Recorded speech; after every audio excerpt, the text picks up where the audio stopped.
Today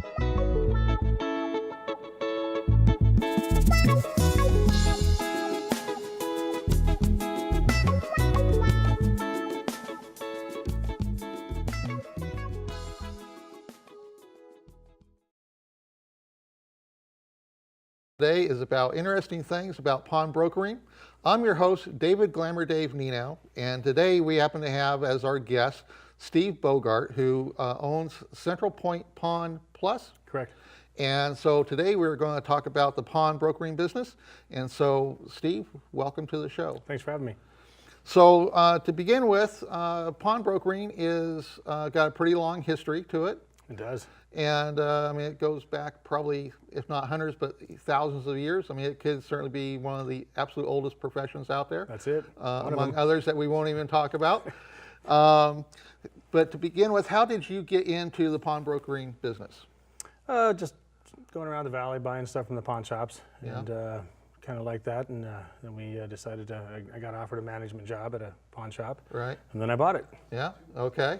And so is Center Point Pawn Plus, that's the only pawn that you're currently owning and operating right now? Correct. Okay.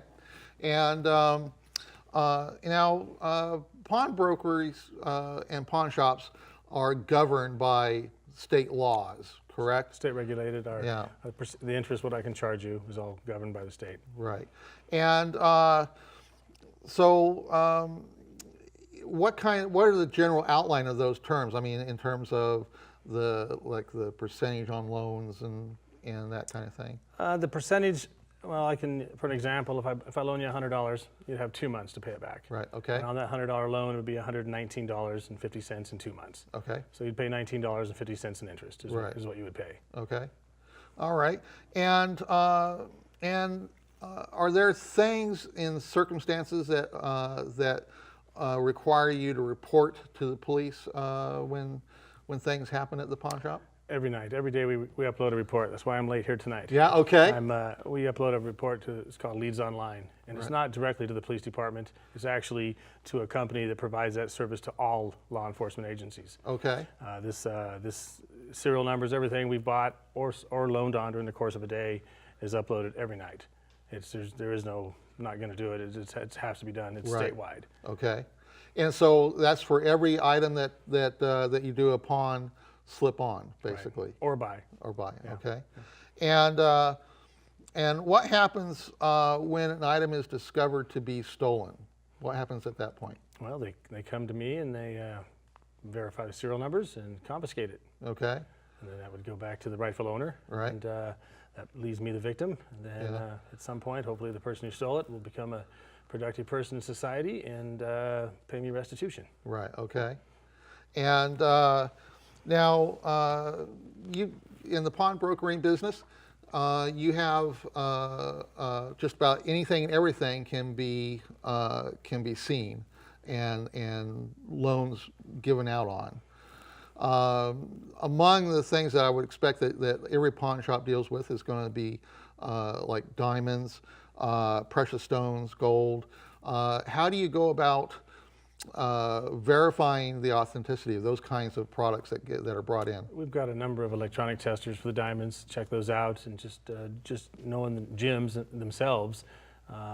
Gold, obviously we use acid. Right. There's also electronic testers for that now as well. Yeah. So because there's a lot of people that have passed through the valley putting fakes out over the years. Yeah. Right. And producing it from San Francisco to Seattle. And we've been stung with some of that, so it's definitely the better testing equipment you have, the more apt you're not to get that. Right. And in dealing with precious stones and gemstones, so I know that there's specific testing devices to determine the carat weight and determine the kind of stone identification. Do you or someone on your staff, are they like a licensed gemologist to help in that kind of a? We are not. My wife's very knowledgeable on that, okay. But we are not no licensed gemologists at our store right now. Okay, and beyond the expensive items of diamonds and jewelry and watches and coins or whatever, what are some of the more unusual items that you have seen come through your pawn shop? A guy brought in a few years back a Christmas present to his dad from Bob Hope. It was Okay. a sterling silver coffee warmer, Yeah. still in the box with the Christmas card Yeah. from Bob Hope. Uh-huh. His dad worked on the Colgate Show. Are you familiar with the Colgate Show? I've heard of it, you Jerry know. Lewis and Dean Yeah, Martin. yeah. His dad was the sound guy on that show. Okay. And over the years, Bob Hope and Dean Martin and Jerry Lewis would come to his house. At his Yeah. house, they were just regular people. Yeah. And over the course of many years, he gave his dad several items. Oh, wow. And which I have the pictures of him and Jerry Lewis, Dean Martin, Bob Hope Yeah. at his house. They were just dad's friends. They were Yeah. treated no differently.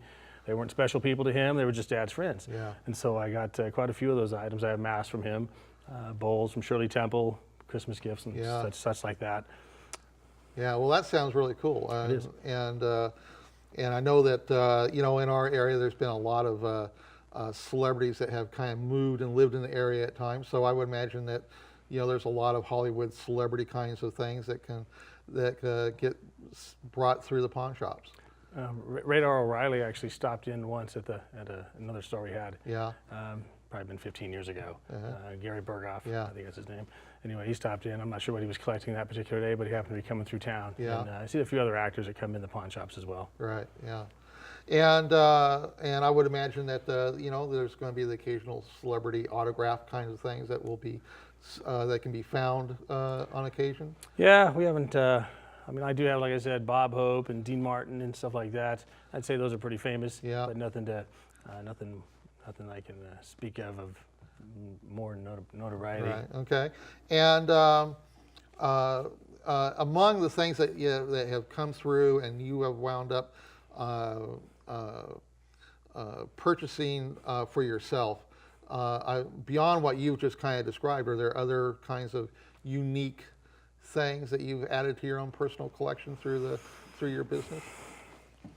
As a pawn shop owner, you can't be a collector. Yeah. Okay. I learned that early on. It's Yeah. really, you know, I did. I wanted everything when I Yeah. worked at a pawn shop, and once I bought a pawn shop or started one up, I realized that you can't be a collector. You really Yeah. can't. I mean, to the degree that I was before I Right. got into the pawn business.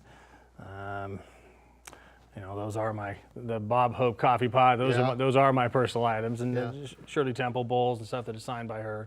But that's about what I've tried to limit it to. Yeah, right. Well, I mean, you got to make a profit, and so That's you it. you got to be careful about how much you take in. That's it. Yeah. Absolutely.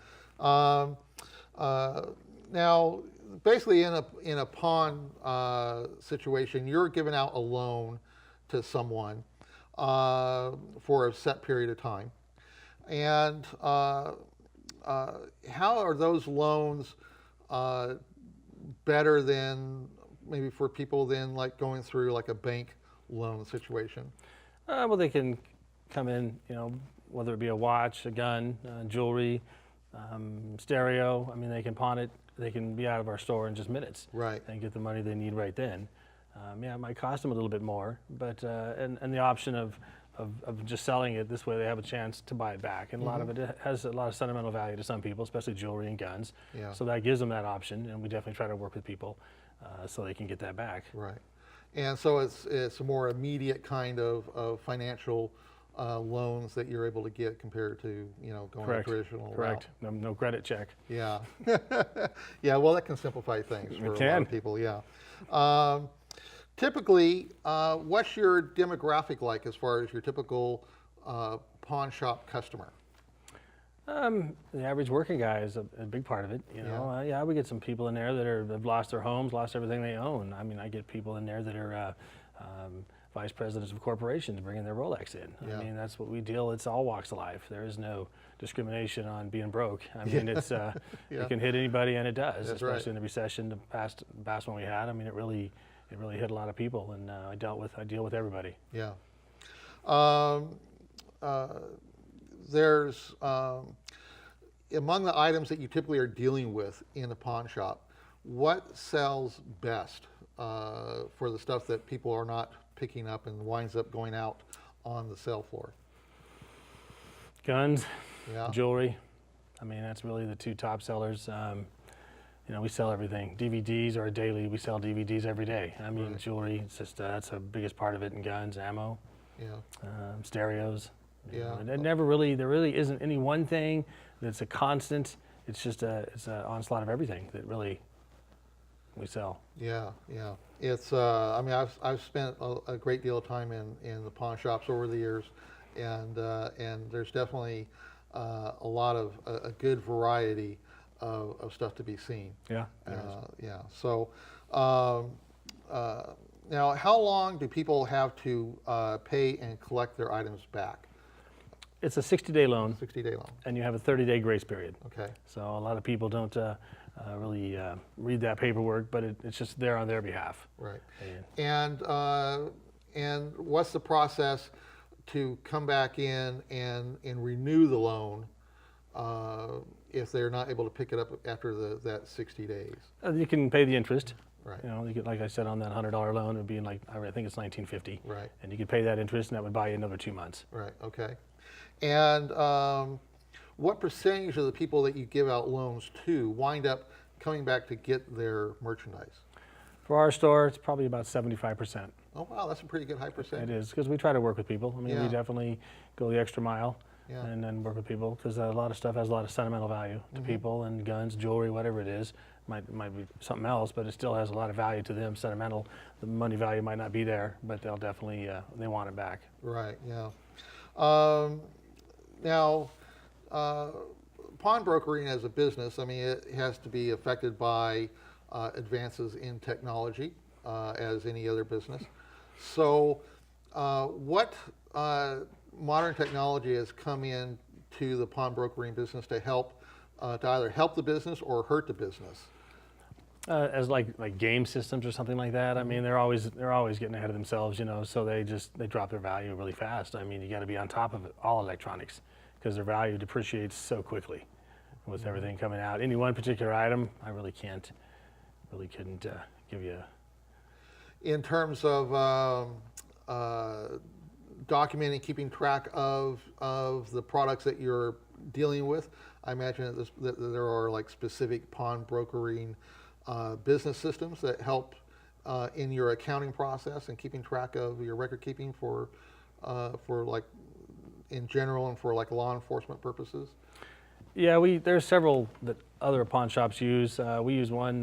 It's called Premsoft, from a good gentleman named John Morgan, and he's back east, I believe. He's one that writes that program for us. It works really well. Yeah.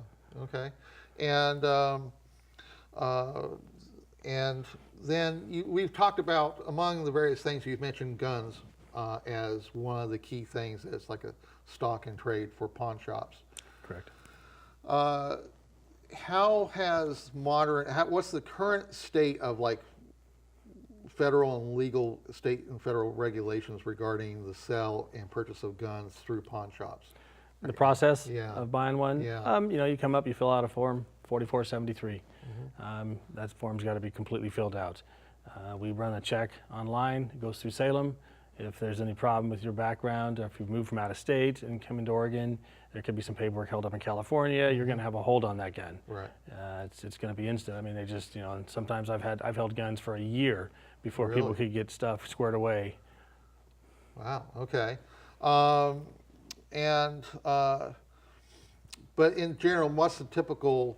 I mean, you talk about one instance being like a year hold on the sale of a gun to someone, but what's the general, on average, the general time span that's involved? If someone comes in today and they want to purchase a gun, are they waiting like, 3 days? Is it 10 days in the state of Oregon? What's the 7 minutes. really? It's about as fast as you can fill the form out. I run it, goes online now. Really? Depends on, I mean, if there's a sale at a store, if there's a scare on guns or something, it's going to affect it. It tells me how many people are ahead of you. It could be 10. I've seen as many as 500, 600 people ahead of you. Really? And that would take days, but Yeah. that's not common. But normally it's about 7 to 10 minutes to pick up a gun, to do a background So check. in the state of Oregon, there are no specific demands that there like be a 3-day wait or a 5-day wait or a 10-day wait like in some other states. I think California has a 10-day. It's called Right. a cooling off period. Yeah. I believe they call that, but we don't have that. They do a pretty thorough background check. They really do.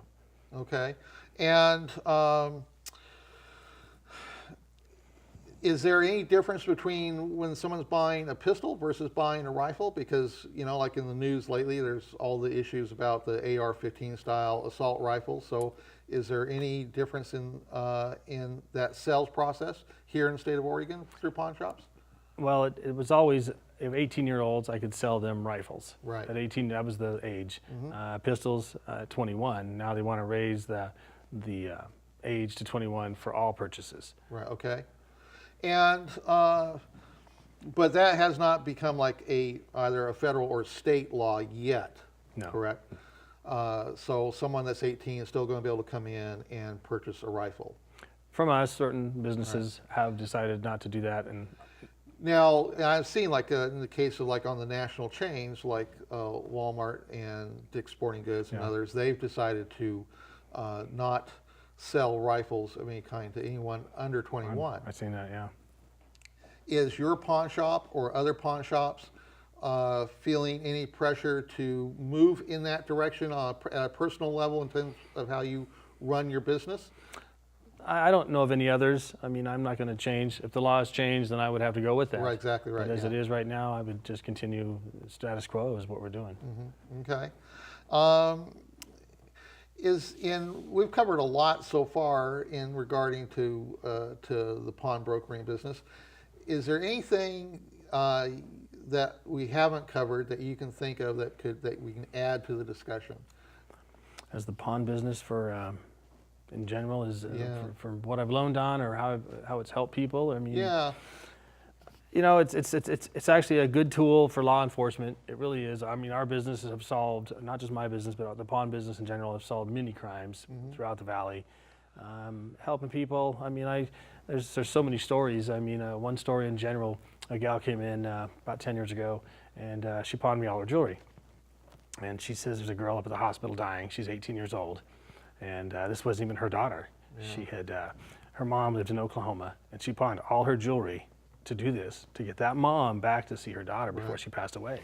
And it's stuff like that that's just, you know, I mean, there's a lot of stories like that. There really is that went on over the years. I mean, there's good and bad. I mean, there is, but that was a good one. I mean, that was a sad story, but a lady took it on herself to pawn her own jewelry to get this girl's mom to see her before she passed away. Yeah, well, that's a really sweet sentiment and a really worthwhile thing. So at this point, where are we at? Oh, okay.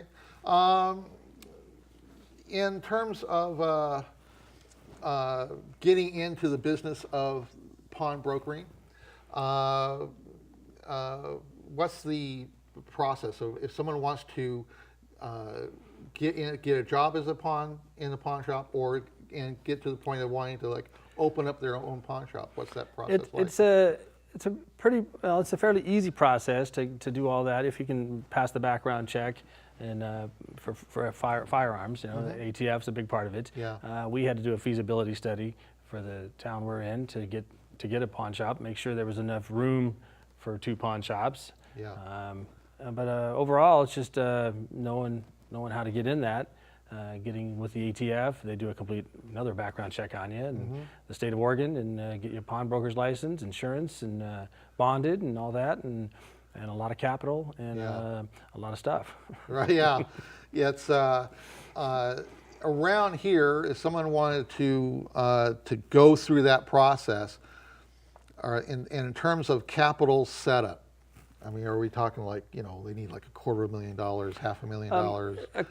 $200,000, $250,000 would be what you would really want, to get in the business. I mean, to really to get a foothold, because your loan base is what you really want. Right. And you know, we didn't have that luxury, so we had to start a little lower from that point. But it would be I think some states require that. To have that $250,000 right there, so you can. But there's no like actual requirement like that mandated by the state of Oregon. No. So it's just whatever. They want to know how much money you're going to have, and I think they might have a set amount, but I've never seen a number. There's not a number there. They just want to make sure you can kind of go forwards instead of backwards. Now, how long have you been actually running Central Point Pawn Plus as the owner? How long has that been going on? We started the store about 11 years ago, and we had some issues And so we really shut it down about 2 years ago, just for a short time, and started it back up. It was Central Point Pond, then Central Point Pond Plus. Right. Okay. We've been there for 11 years. Okay. In that location. Yeah. And let's see, what else should we get into here? I mean, there's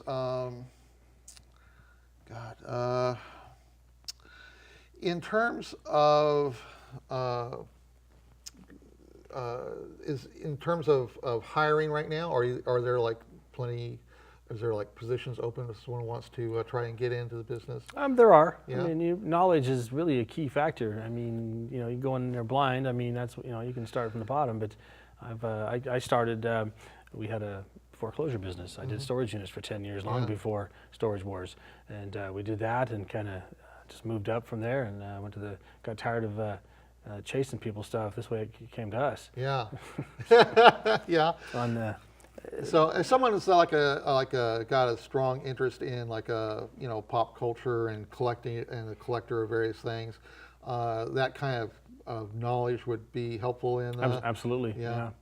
Knowledge of everything is really what you need. I mean, but obviously if you knew it all, you'd be a know-it-all, right? Yeah.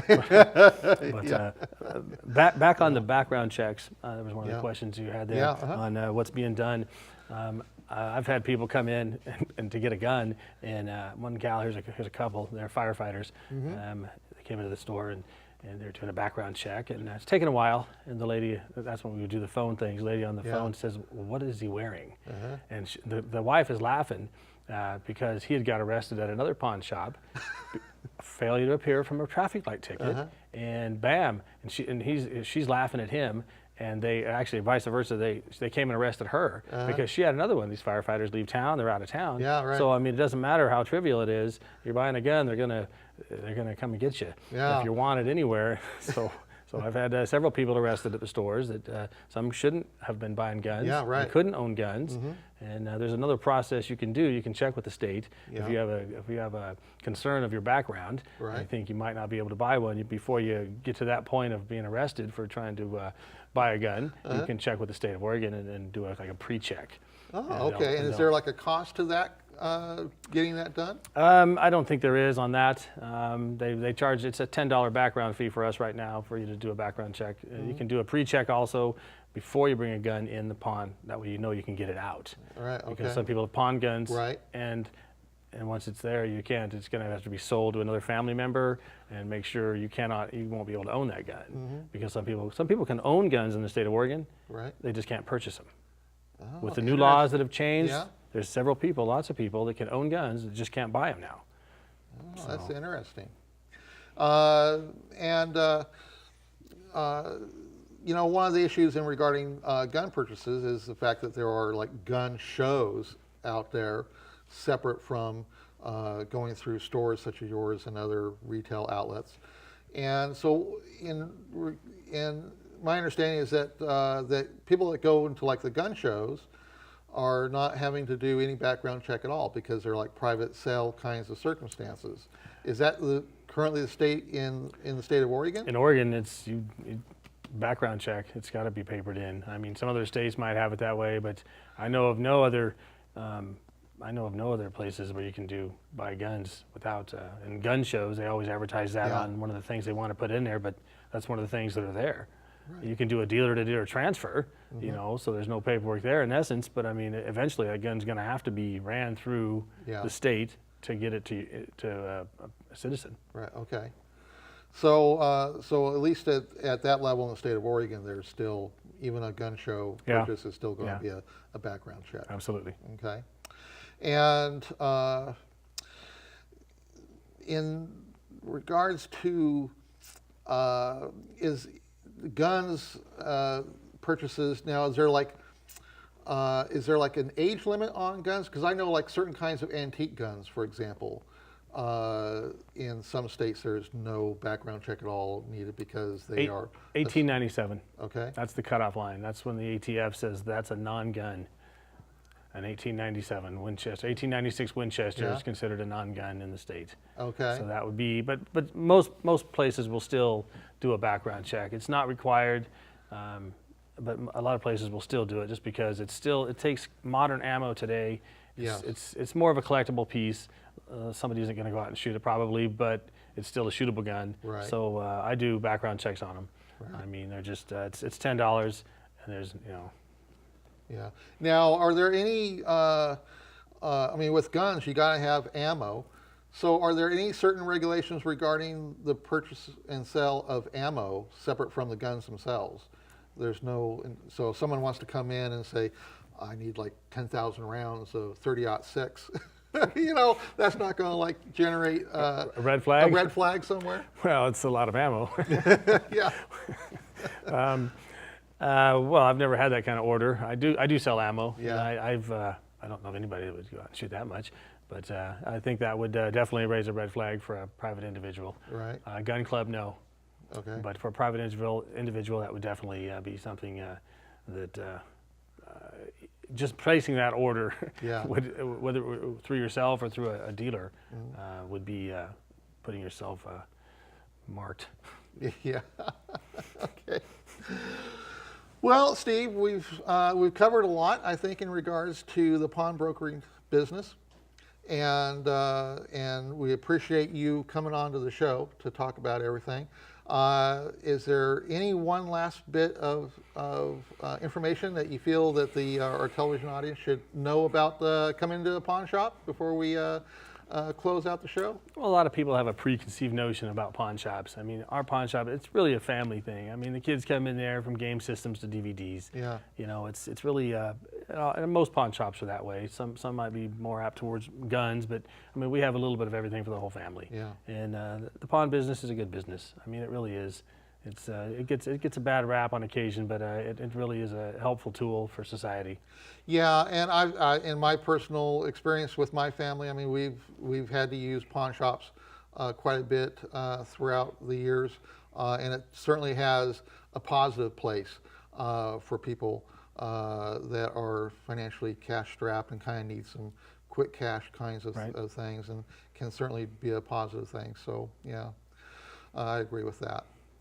So Steve, I thank you for coming on to the show. Thanks for having me. Appreciate it. And so this kind of comes to the end of our show. I wish to thank Steve Bogart and from Central Point Pawn Plus to being our guest. And I'm your host, David Glamour Dave Nienow, and we will thank you for watching the show. We want to thank our crew for coming in and helping to put this show together. If you have an interest in wanting to become a producer at RVTV and create your own shows, you can learn how to do that by just contacting RVTV and asking for Charles Douglas, and he will help you learn the process of becoming an RVTV producer. And so we will sign out, and thank you for being here, and we wish you all a good night, and we will see you next time.